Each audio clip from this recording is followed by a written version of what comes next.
So welcome back, friends, to what's inside your campaign bag. There was a lot of requests from those of you guys who watched the part 1 video that wanted me to go into detail into the long-term bag, or the campaign bag, the 14 to 21 day bag. But first off, I ask you a question. We had a little contest. Could you estimate, who could guess the total amount of the cost to put together the 24-hour Wildland Firefighter kit? And one of you guessed it. It came out, the price was, the best I could tell, was about $3,400. That included the bag, the Mystery Ranch, that included the boots and all of that. And one of you nailed it on the button, and that was URF808. So congratulations, you're smart. All right, let me get back in here and we'll get started. So the campaign bag, or the 24-hour bag, is the bag that augments the 24-hour kit. Okay, so what we have here is we've got to be able to live out of this bag for 14 days. Now, they can't work you more than 14 days on a wildland firefight. That's no days off. That's unlimited hours. But in an emergency situation, which has happened to me twice, they can extend you to a 21. That's a long time. So you need to take everything that you're going to need, primarily clothing and personal items for that. So first off, the bag. The bag, this is a regulation U.S. Forest Service bag. You'll see these in black, you'll see them in red. A lot of folks ask where to get these. You can go to fire department supply stores and they'll have them in there. I don't know the particular brand in this. Maybe there's a tag inside, I'll tell you. But they're pretty generic and they're very specific for a task. One thing, they're going to be at a determined size. It's got to stay under weight, it's got to stay under size. So in case you need to use it throw it into an aircraft, they want some consistency. Plus, it's really well set up for carrying long distances. You have backpack straps that are stowable.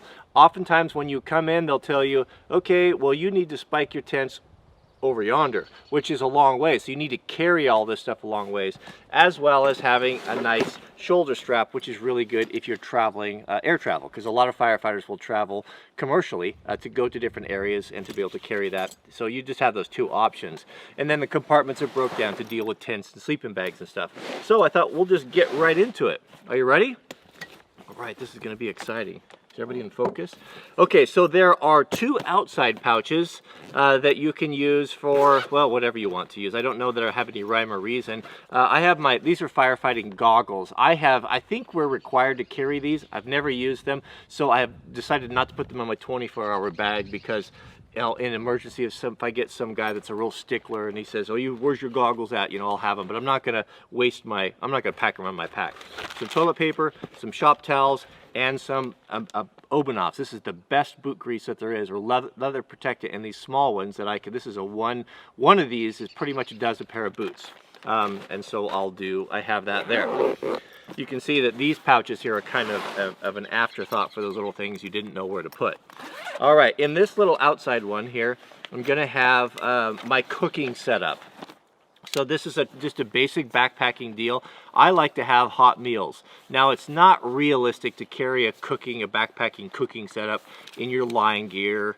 I mean, it's just weight becomes a problem. But when you come back to the truck, and if you haven't been fed or you haven't been supplied, it's very, very, very nice to have a hot meal, i.e. Mountain House or some sort of a dehydrated camping food. So what I have in here is I've got a little mini stove, which I can't seem to get out of here. Oh, there we go. All right, so I just take these little Gigapower, these butane, propane, whatever they are. This is what provides the heat in the smallest package that I could possibly come up with. And as you know, being from the Pacific Northwest, we are all about our coffee. Cannot go without our coffee. So Starbucks Vias are really handy. It's a powdered coffee. It's a one single serving. You pour it in your cup, you add the water. Yeah, it's not as good as the good stuff, but it is exceedingly convenient. These things are fabulous if you're traveling around. They're really good, really good. I actually enjoy them. Okay, so inside of this cup, I'm going to have a couple things. This is a titanium cup, so super lightweight, and it's got the little handles. Make sure if you're using titanium, you have the little lip guard on there, because titanium is a good conductor of heat, and it gets hot. So you put that little rubber deal on there to protect your delicate lips if you want to have your hot drink. I'll have some towelettes in there and hot chocolate. Sometimes you're just in the mood for a little hot chocolate, just the Swiss Miss, whatever. I like the one with the marshmallows in there. I always felt left out at school. We had the teacher brought in the hot water deal, a little hot water heater, and she said, okay, kids can bring their their hot chocolate in. My mom wouldn't buy it for me. I don't know why. It was bad being left out like that. So maybe that's why I'm packing it around, is because well, I'll show her. I'm my own man now, and I'll have my hot chocolate if I want it. But that keeps in there nice. This is the stove. This is the Tiny Primus. This is my favorite backpacking stove. There's lots of different options out there. This is an older one, but look at that. Man, how cool is that? That is the entire stove, and it folds up, and it's got its own igniter, so you don't need to carry a light or anything. I've really enjoyed this, especially on on those cold evening days out in the desert. How nice is it to be able to come back to the truck and get yourself a nice hot chocolate or a cup of coffee. It is wonderful. Well, we'll put all that back later. So that's going to go in there. This augments my Kestrel. Now the Kestrel, we know, is the very sophisticated wildland firefighting weather meter. And I'll tell you, I was a big star on a fire last year. So there's one job you can get. That someone needs to be a lookout. So if you're going to send guys down into a ravine, to fight fire where they can't see what's going on, you take someone that's got a lot of experience, that understands weather and radio, and you put them up on the hill where they can keep an eye on things. They're basically watching out for you, and you call in these hourly weather reports, and you're calling in temperature, you're calling in relative humidity, you're calling in the point of ignition, all these things, so that everyone on the radio can hear what's going on, and you can tell. We know when we reach these certain trigger points that fire is going to be extremely aggressive. So this is a safety precaution. So what I have here is really cool, is the Kestrel snaps in here. This is a little tiny mini wind vane. I love this thing. I thought it was kind of silly, but it was really fun to have last year. So your Kestrel mounts in here, right? I have it in the other pack. And then this mounts on this little mini tripod. But I'm getting to the story. It was really good. Mounts this little bitty tripod right here, and then it's reporting back Bluetooth real time to my iPhone. So it was showing me direction. It was cool. It was really neat. So what I did is I volunteered to be a lookout for the weather for our division, and I had everything set up, and I'd taken my tool, and I had a combi tool that was like a folding shovel, and I'd put that in the dirt, and then I duct taped the tripod on there, and I had this really cool little remote weather station. And I was doing these forecasts, very good forecasts, I might say.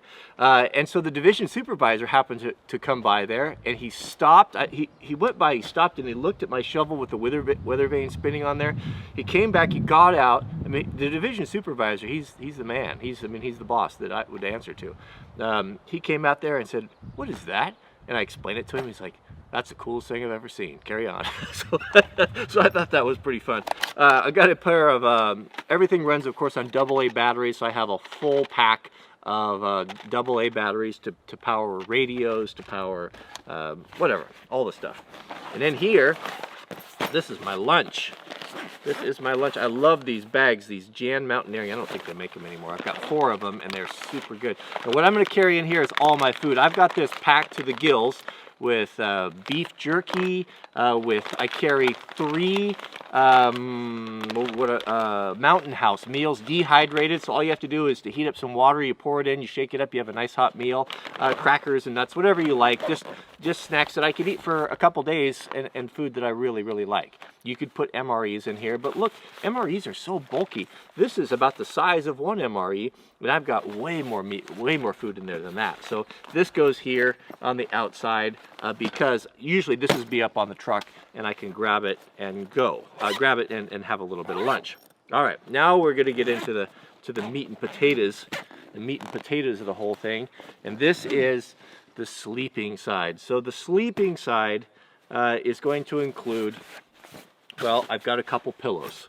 I know, some people say, oh, you don't need any pillows. Well, you go lay in the dirt for 2 weeks or 21 days without a couple of little creature comfort things and come get back to me. I don't care what you say. I'm going to have my pillows.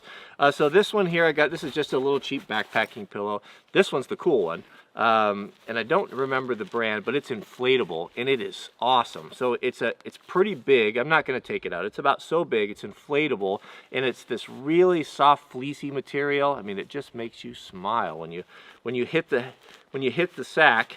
with that pillow. So the inflatable side of it, it weighs nothing. It's very light. It's great for backpacking.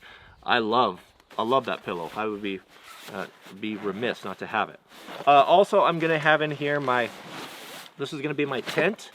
So I have tried a couple things. I've tried like uber small, really tiny tents. I have like a little single, I don't know if it's a half dome or what it is.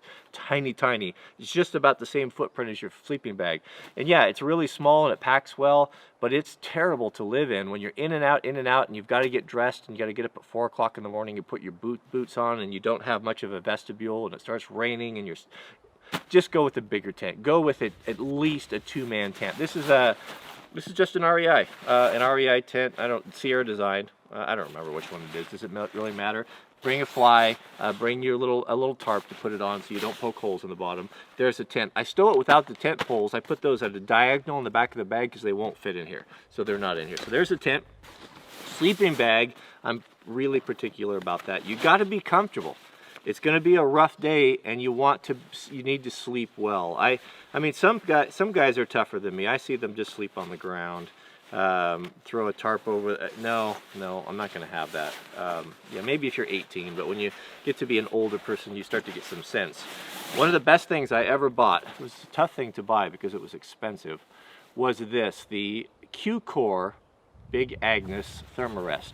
Now this is not like the old Thermarest. Remember those really thin ones that we all have that you lay on at REI and you think, oh, that feels pretty good, and then you actually get it up somewhere and then the rock is jabbing you all night and you're like, this is terrible, I'm never going backpacking again. Yeah, you know the type, right? This is not that type. This is so thick, it's like 4 inches thick, it's pleated, it's almost like a big air mattress, but it's insulated and it's super lightweight. This is the large size. This is a big one because as I said, I'm 6'4", so everything I've got to get's big and large size, and it's insulated and it's warm, and it is a dream. It's absolutely a dream to sleep on. Now, the problem with Thermarest, the sleeping bags, is they're made out of slippery fabric, right? And so you may start on your Thermarest, but you're not going to end up on your Thermarest. If you're a mover, if you move around at night like I do, I've got the solution. This is, thank goodness for Big Agnes, because Big Agnes is the business. Now, we are camping in summertime, right? So we don't need a ton of insulation. So this is the Big Agnes, and I'll put these in my Amazon store, wranglerstar.com, my favorite things. This is the Big Agnes summer sleeping bag, and it does a couple things. First off, it's long.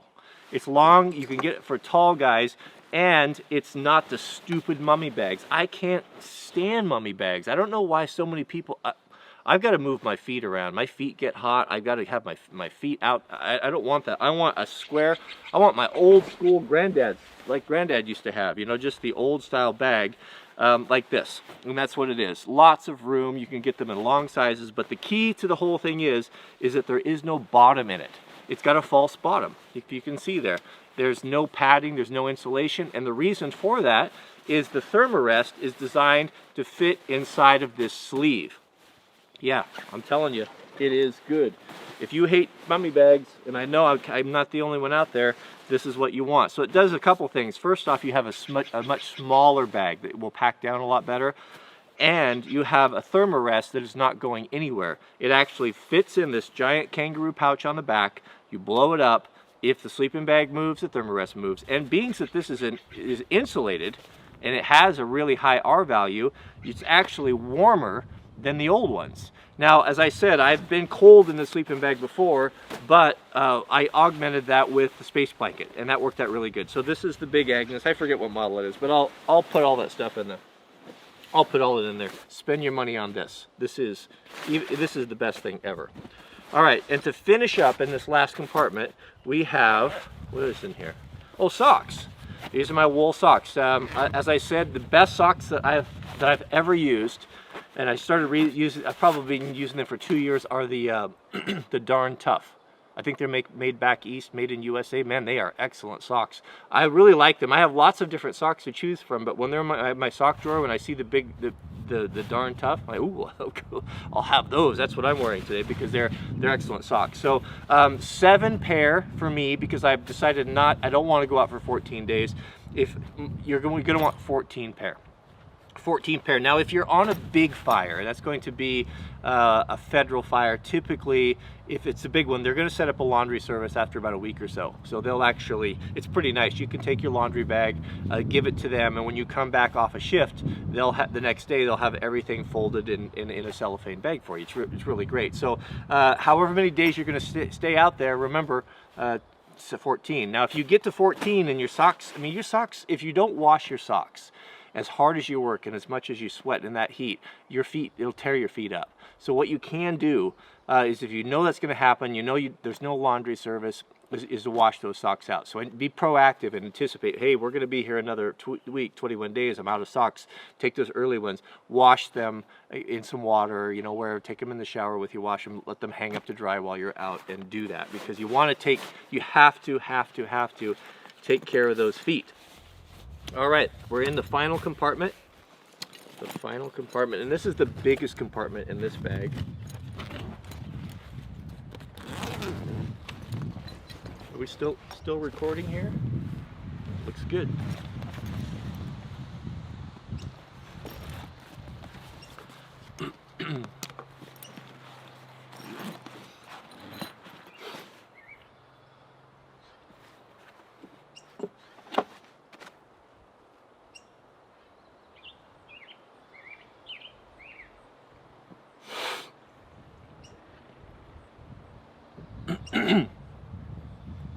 All right, in the big bag, I like to be organized. You don't want to have a bag and just dumping stuff in there, because sometimes you have to move around. I've rarely been on a fire where I didn't have to move my tent one time. And if you're all disorganized and you got to move quickly, it's really hassle. So stay organized. And one of the best things you can get are these little guys. This is Go for free. You can get these on Amazon for nothing for people who travel packing luggage. They come in different sizes, and it's just an inexpensive little zipper pouch deal that you can organize your stuff in. So I've got 3 of those in here. So here's 2 of these big ones and then 1 smaller one. So in the first big one, what I've got in here is the shower kit.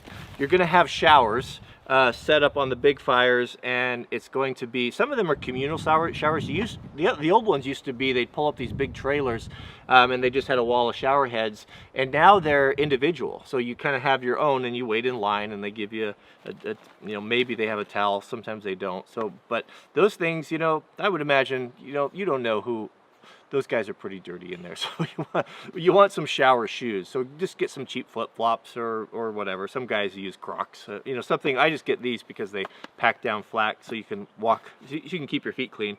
And then a laundry bag is really important. This is something I rarely see guys carry, and their stuff gets really stinky when you're rotating your underclothing every day. I'll put it in this. This is, I think, just maybe a dryer bag or a laundry bag of some sort, but it's ventilated. You can see. Can you see me? Ventilated, and I'll put it in there and it gets some air out, so it doesn't seem to get as foul in there. Also, I take a bath towel. These micro dry towels are really great. These are developed for backpacking, and they fold down. You can see really small, but this is a big one. It's almost a full-size towel, and it really takes the water off good. And look at the size. I mean, you try to. Space is so hard for the packing for this, and I'm already maxed out. To try to put a big towel in there, it doesn't work, and this dries out quicker. So that's the micro towel. I also will have, in case there are no showers set up, these great big body cleansing towels. These are 24 by 48. We've talked about these. I've got 4 of those in there. That'll carry you through. And then, of course, just in this little one, it's an organizer inside of an organizer, is going to be your personal items there. You're going to have, you want to know some good shampoo? You know how much horrible stuff that they put in just your off-the-shelf shampoo that you've probably used all your life, the chemicals? They look into it. It's amazing. If you want a good shampoo that is just wonderful, it's the Dr. Bronner. Dr. Bronner's products are so good. Pure Castle soap, and it's peppermint. And it's really concentrated. This will last you forever if you don't just pour it all out. So shampoo I'm going to have in there. You'll have some deodorant. You're going to want some Gold Bond if you have a tendency to get scalding or heat rash, like especially down the back of your pants. That can be a problem. I'm going to carry toothbrush, some medicine. I'm going to carry some medicine outside of my IFAK that's going to be in my pack. What I have found is it seems like when you really are overworking, if it gets really hot and you're working, if you're really exerting yourself, it's every fire for me, about the third day, I start feeling like I'm coming down with the flu, feeling really terrible. And it happens to me for one night, sometimes 2 nights. And so what I've found I put in here is it's like some ibuprofen or some aspirin or different things that just to give you a little bit of comfort. I'll keep them in here because I have this in my tent. Sometimes, you know, if you wake up at 3 in the morning and you're just feeling terrible, and the truck is a 15-minute walk away, you're just not going to do it. So I had to do that last year and it was terrible. So what I'll do is I'll anything like that, those comfort items, some of these things are doubled up. So I'll have in here a razor. I have in here, you know, toenail clippers. I'll have tweezers, especially tweezers for getting slivers out. You get a lot of that during the day and you don't have time to deal with it. If you are going to be around some very noisy, snoring people, so that's the way it is. And so earplugs, that's a good thing to have in there. Have a couple Band-Aids and some sunscreen, floss, that sort of thing. You get the idea. Whatever it is you want for your personal items that you're going to take with the shower. So what's really nice is when I go to the shower, I don't want to, again, it's always a long walk too. I don't want to carry a bunch of stuff. So what I'll carry is I'll just take my laundry bag, right? And I'll just put, I'll take this and I'll wear my flip-flops, and then I'll take my micro towel, and then I can put my dirty clothes in there and come back nice and clean. So that's been my system, and it's worked out very, very well for that. That goes in there. All right, so next is a second set of PPE. What is PPE? Well, that's the fancy name for, or the acronym for personal protective equipment, i.e. an extra set of Nomex firefighting clothes, right? And that goes in here. It's pretty incredible how well it packs down. I don't mind wearing my dirty yellows and greens because if I have something clean underneath. So I'll go 1 week in them, and then I'll go another week in the second one. So this little bag here has a complete set of PPE. So I have a Nomex shirt, long sleeve Nomex shirt in my size, large long. I have an extra Wildland belt because I got on a fire one time. It was so terrible. Somehow I left the house in a rush and I didn't bring my Wildland belt. It was terrible. I mean, I was 7 days with no belt on and dealing with my pants. I mean, I would try ropes, you know, it just didn't work. So that will never happen again. I got a second belt that's going to stay in there. A fresh pair of gloves, of Wildland firefighting gloves. You can lose your gloves, and you don't want to be that guy. And a set of pants. So there's a set of greens right there. So there I have it. I've got a full set of PPE that fits in a very small little package. And I'll swap those out as needed. I've even had to loan these. You know, sometimes not everyone is as prepared as they ought to be. And I have loaned these out as well as other gear. So, you know, think about your buddies too. I mean, you can't pack for everyone, but if there's something you can throw in that, if you know someone's going to forget, then you should do that if you can. Okay, so that's the shower. So I forgot the belt. Well, we'll come back to that. Okay, so this is the last one. Here's the tent poles, and I separate those from the bag because the only way they fit is kitty corner in the bag. And then the last one is here. I like these organizers. Use these organizers when you travel as well. They're really great. Really great. So in this one, I'm going to have some very specific items as well. All right. So these are underclothing. You're going to want a pair of comfortable pants. What I'm going to call camp pants, that once you come back at the end of the day and you get back from the shower, do you want to put those dirty, stinky, char-covered Nomex pants on? No, you want something that's comfortable. So some guys take shorts, some guys take pants. What I have found to be good, and I don't like these things particularly, these convertible pants, but I bought these years ago, and they actually are pretty good for this because they're fleece-lined and they're really comfortable in the evening when you're just tired and worn out. You can zip the legs off, so if you do need shorts, if you have the opportunity to go for a swim or something, you can do that, and they dry quickly. So these are just kind of hiking pants. that I wear, I put on every night right before I go to bed. And then I'm going to have an extra handkerchief, and then I'm going to have also merino wool long underwear, 1 pair. Sometimes they get cold on those fires, especially if you're up at altitude, and at nighttime, if you're freezing, you can get in your merino wool. I carry the merino wool upper in my line pack, but I carry the lowers in here, so I can double those up. You can put your merino wool on and then get in your sleeping bag with your space blanket, and you can pretty much handle about 0 degrees with that pretty comfortably. So that will stay in here. Sometimes some people like to sleep in those. I've done that before. Then you're going to have your changes, your underwear and your t-shirts. Now remember, however many days, if you're going to be going out 2 weeks at a time, that's 14 t-shirts and that's 14 changes of underwear. And guys tell me every time I do these videos, oh, I don't need to wear clean underwear every day. Good for you. I do. It's one of those things that your body gets beat down and beat down and beat down every day. It gets harder and harder to get up when that alarm clock goes off at 4. And to be able to have a clean t-shirt, clean socks, and clean underwear when you're putting on those dirty boots and those dirty pants, to me, it's just a little psychological boost that I very much enjoy. So that is it. That is the pack right there. So I'll ask you a question. So we'll do another contest. See if you can figure out who can guess the closest. What's the amount? What does it cost to put this together for firefighters? And let's go with the 2 week. Let's figure 14 socks and 14 t-shirts and 14 underwear and all of that. And then I'll do a little tally and see who's the closest, who can get the honorable mention. All right. Also, if you would like to see the Sawyer kit, as you guys know, I'm a wildland fire. I'm a certified sawyer. I do felling and such if called upon. I have put together a kit for that, for the Sawyer. So if you got certified and you're going to work as that, or as a Sawyer, these are some things you really might want to consider, because I've done it a long time, and I'm bringing my experience to that. So let me know in the comments if you'd like to see that saw kit. Don't forget, click the thumbs up, and we always appreciate the comments. If you enjoy these videos, feel free to share them. And I guess that's it. We'll see you guys on the next video.